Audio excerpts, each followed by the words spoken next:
Hey everyone, I'm Jack from Setanox, and today we're going to take a visit to Arkham Island and rank all the bosses of Batman Arkham Asylum from worst to best. As much as I love the game's chilling atmosphere, meticulously designed map, and revolutionary combat, the same praise cannot be said of the painfully bad boss fight. With that being said, let's kick things off with number 6. See you, Batman. Who else wants to get crazy?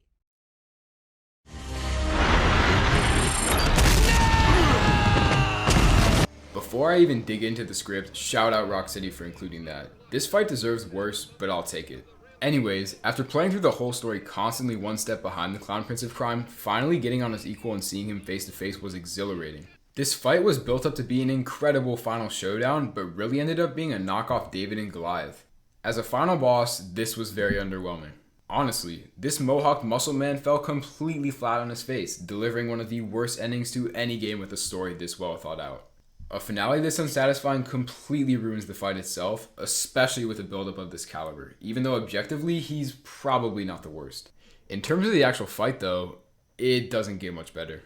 I understand it's supposed to represent an anti-Joker, but he looks so ridiculous with a goofy mohawk and the general over-the-top aesthetic. And I've already said it once, but I'll say it again, he ruins the game's closing moments from a storytelling perspective. Obviously the campaign is still great and has many twists, but as a culmination to the whole game, the ending was very flawed. It ruined any possible atmosphere or suspense the fight could have had, and it felt like they rushed in the antidote you spent half the game trying to create and rushed it out for the big reveal of yet another Titan fight.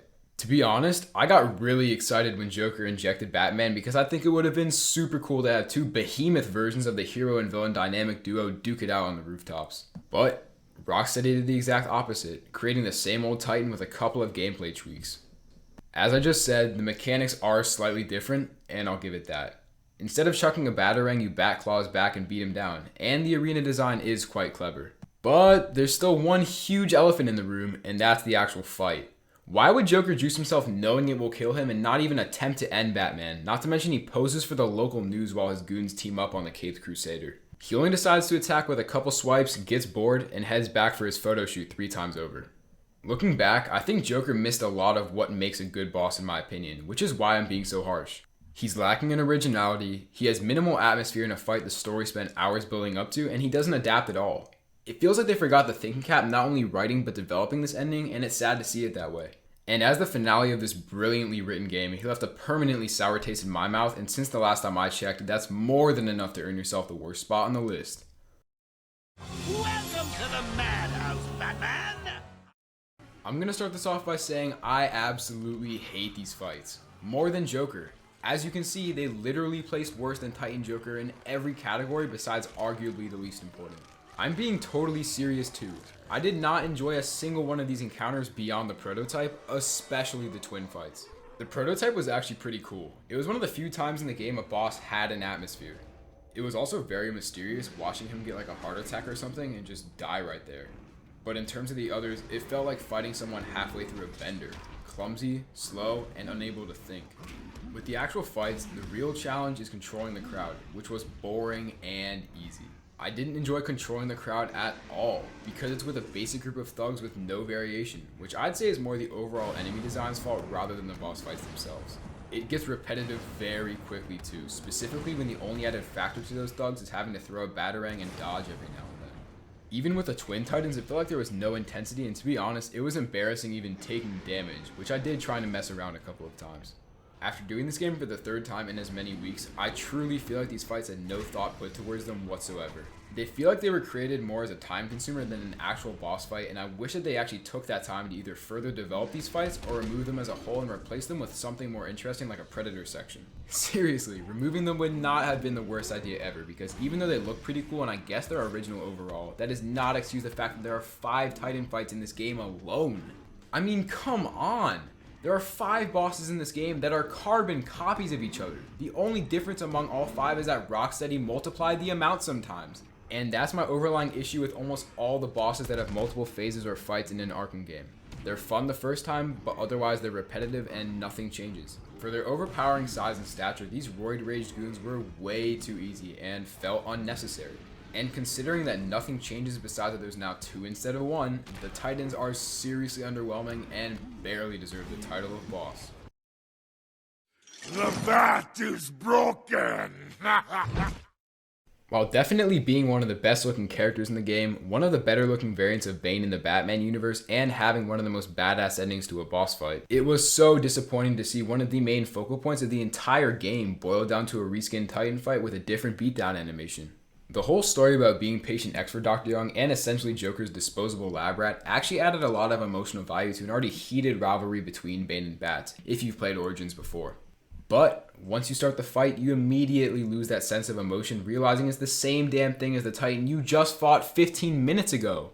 Bane feels like yet another throwaway, which he is, just cast aside as an afterthought in hopes that the story would act as a blanket of sorts to cover up a lack of imagination on Rocksteady's part. I've already said it twice, all you do is control the crowd and chuck a batarang when the sound cues. It's totally unoriginal and totally disappointing. That being said, thank God we moved past Titan on this list. I will enjoy feasting on your bones. Before you say anything about his surprisingly positive numbers, hear me out. For starters, he has got to be one of the scariest looking villains in the entire superhero industry, let alone this game, and his moments throughout were some of the best in terms of atmosphere. Don't let this somewhat flattering introduction fool you though, there's still some pretty major flaws about this fight. But before I get into the gameplay, I want to discuss the story and the importance of this fight. With the story, I think it fits the game and his role makes sense, but I would have loved it if they managed to make Croc more integral. But it's fine as it is, and he serves his purpose as a considerable nuisance and mental challenge to Batman. However, let me be the first to point out how important this fight is. Even though it's a little halfway through the playthrough, I bet a lot of players, including myself, were introduced to the importance of sound caution for the first time by the Croc. I remember my first playthrough, I would sprint up to enemies to silently take them down, and I'd always get detected, and I was so confused. Croc taught me that you always need to be as alert and quiet as possible in Predator, and that was a lesson that proved very fruitful for the rest of the series. To move on to the actual fight, I think it was sorta well done. As I said earlier, he was a good piece of the atmosphere. Yeah, a piece. Because sure, he's alright overall, but for what he represents, this fight did not deliver. It was probably the second best atmospherically at the beginning, but it felt like it became a lot less impactful after a while because it was lengthy and very repetitive. That being said, this fight used the Predator system's mechanics very well, and the chase at the end was a pretty cool experience, but it still failed to give me a real adrenaline rush like other chases do. In terms of the longevity, it took me nowhere near the length that some people take or claim it takes, and I managed to do it in about 9 minutes on my second and third playthroughs, which is still way too long for a single boss fight. Also, it's so disappointing that Croc's only packed in 2 moves. Because he's so predictable, they managed to make one of the most terrifying villains in all of villainy into the second scariest boss fight in the game. Seriously, it's not that hard to have a boss with complex and unpredictable movesets. Come to think of it, this is yet another example of a lack of imagination and especially effort with boss design in this game. I'm not even kidding when I say this, I've come up with like 5 ideas for moves they could have used in like 30 seconds while writing the script. For example, maybe they could have done the opposite of when you sprint away from the planks, breaking planks ahead of you, forcing you to line launch before you fall off. As well, I think they should have sent us into his lair without directions and a clear-cut path to each spore, forcing you to find the spores rather than sneak up to them. There also probably should have only been 4 to 5 spores you need to collect rather than 6. It should have only taken that many anyways, considering those sacks of venom are absolutely gargantuan. Well, to end on a non-critical note, I've got a couple compliments. First, the explosive gel ending was super dope and felt so awesome to do. I like how it actually depended on you and wasn't a cutscene, and the transition from the chase to the bait was smooth. Second, I want to take a little bit to appreciate the fact that in my opinion, he was the only boss that the batarang was used correctly in. I know he does the chase too much and I know it forces you to use the batarang, but at least there's some pressure and intensity while doing it. And lastly, I want to thank Killer Croc for scaring me so bad with that Easter egg. I broke my earbuds and now I only have audio out of my right ear. And with that, let's move on to number 2. Sorry, love. You're plucked.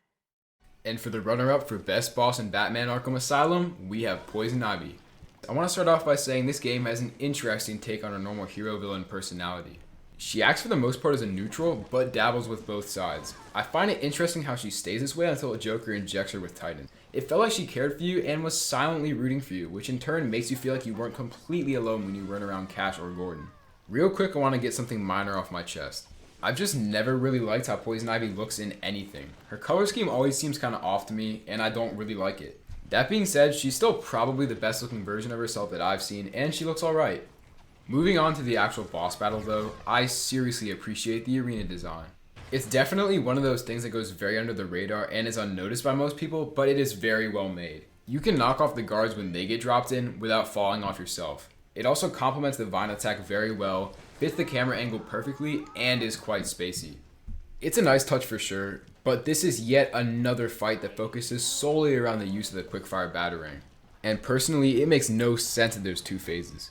It felt so cool blowing her up at point blank range, and it felt even better to see her flailing and screaming after being a constant annoyance for an hour or so. And then after Shirley being dead, she just props herself back up for round 2. What the hell? And be ready for the second phase, by the way. Her health has to like triple or something. It took me forever, and I was spraying and praying right from the start. Also, as a quick side note, this might not be Ivy's fault and more of just the game itself, but I found the vine hitboxes to be janky from time to time. Otherwise, it was totally different from anything else than the number 1 and Killer Croc, and was a nice and much needed refresher. Honestly, this was a pretty good fight. Do I like it? Not exactly. But do I dislike it? Not at all. Don't get me wrong, it wasn't nearly as bad as any of the previous, but it was nowhere close to the number 1. And at the end of fear, oblivion. And for the number 1 boss in Arkham Asylum, we have Scarecrow. This is definitely not the shiniest trophy in the cabinet, but Scarecrow deserves this spot and the high praise he's going to receive. He was the only boss that truly gave you a sense of adrenaline, and it felt like it was down to the wire every time, even on repeat playthroughs. The first time you see him become a giant, it was legitimately scary, even though he appears most similar to how he does in the animated series. Every sequence when you get caught up in the fear gas is not only terrifying, but really atmospheric and emotionally driven, with the ambient music as well as the fact that each sequence got darker and darker. It was really sad watching Batman fall apart as he hallucinated understandably depressing situations, such as his parents' corpses telling him he's a failure, his parents' death, or even his own death. I'm not exactly sure about Scarecrow's place in the story though. I know that before Joker was taken in, he was visiting the asylum as Dr. Crane to test the fear gas on inmates, but during the game it seemed like he served more as a distraction allowing Joker to finish the Titan formula than an actual main villain. It's up there for sure as one of the most original bosses I've ever played as well. I like how it forces you to use the gadgets you gain as the story progresses, and also how different each encounter was, whether that be the camera angle, the gameplay, or the arena design. Speaking of gameplay, it's the only boss that felt thoroughly developed end to end, and it's damn near perfect, especially in comparison to the competition. The gameplay was fair but also challenging, forcing you to learn the timing between his rotations as well as the hitboxes of his eyes beams. He's the only boss that truly makes you feel like death is your fault, and that's the beauty of this fight. It's 100% up to your knowledge of the game, whether that be when to run, hide, or go full send for the oh so satisfying bat symbol. I'm glad that I was able to get to write a portion of the script that wasn't at least half negative, and this is definitely a great way to finish off the list. And that's a wrap of our first ranking video. We hope you appreciate our style and commentary. This was a grueling process and is just the beginning of something great. Let us know your thoughts on the category system as well as the list we did. Be on the lookout for the ranking of the Batman Arkham City bosses coming soon. We hope to catch you later. Deuces.